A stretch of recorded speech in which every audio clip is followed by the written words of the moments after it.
Right, well, everybody's talking about egg prices, that's for sure. And now customs agents at ports of entry are cracking down on a growing new trend, egg smuggling. Our next guest is aware of the problem and wants to see prices come down. Mexico actually has cheaper eggs than the United States. For us Arizonans who visit Mexico, we understand this because we see their egg prices. And I know some of you Arizonans are trying to sneak across with those eggs back. Not going to tell you not to do that, but just remember, it is illegal to do that. Oh, okay. Arizona Senator Ruben Gallego is a Democrat on the Homeland Security Committee. You don't want people to break the law, right, Senator, to be sure? Yeah, to be sure. And of course, this is, really a reflection about what's happening with egg prices, and has been happening under both administrations.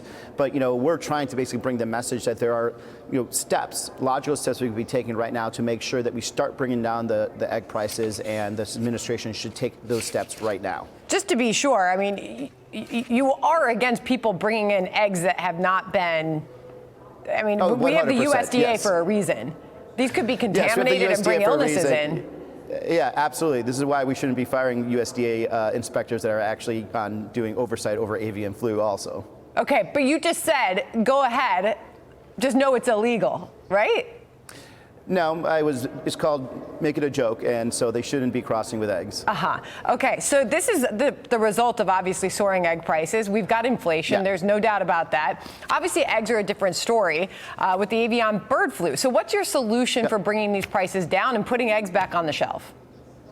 Well, talking to egg producers and farmers, what we're seeing, and this is something that I was working on also during the Biden administration, is that we need clear directions. Number one, most important thing is do not fire the experts at USDA, that we are needed to really implement some of the steps that we can reduce the spread of avian flu. Number two, there are vaccines for these chicken that are now used safely all around the world, including Mexico, that we can start deploying to make sure that we don't have the spread of avian flu. And when you have a spread of avian flu in any of our flocks, we end up culling and killing all these chicken.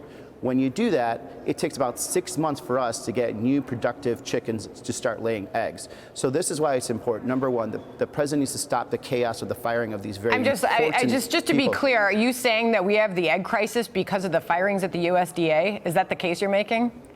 So talking to some of my egg producers, it's one of the contributing factors, because whatever the ruling comes out or the administrative order comes out saying that you can use these types of vaccines, they're going to actually need the USDA inspectors to be able to explain how to do it. That's a different story. That's a different story. This happened well before all of that, as most people probably know. They saw their egg prices going up and they saw their shelves starting to empty.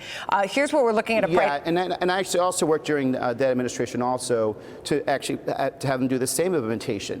And so this is a process that's actually going to continue to grow. Like, look, you could decide whether or not this is worthwhile to engage in, but it is a problem. Talking to the farmers, right. They want the USDA officials to be there, and they want to be able to use these vaccines. But just to be clear, you're saying you want the USDA to monitor the eggs and the meat that's sold in the country, but you just said it's okay to bring this food in from Mexico. It's against the law, but you can do it. No, I did not. I did not say that. It was a joke. But what I'm telling you right now, that the best way for us, and is again talking to actual egg producers, is that to us to have the people that are the experts. Let me just finish up with this. Arbitrarily, and for them to actually also be able to use this vaccine that is already being used all around the world, an American-made vaccine, so that we could eventually bring down the costs of eggs. This is the same thing that's for the Biden administration too. No, got it. I just want to finish up with this. This is the egg seizures at the southern border. I mean, these are real numbers. People are dealing with this egg shortage and the high prices. And there are large numbers of people. It doesn't sound like it's somebody walking over with a dozen eggs. I mean, this looks like smuggling efforts.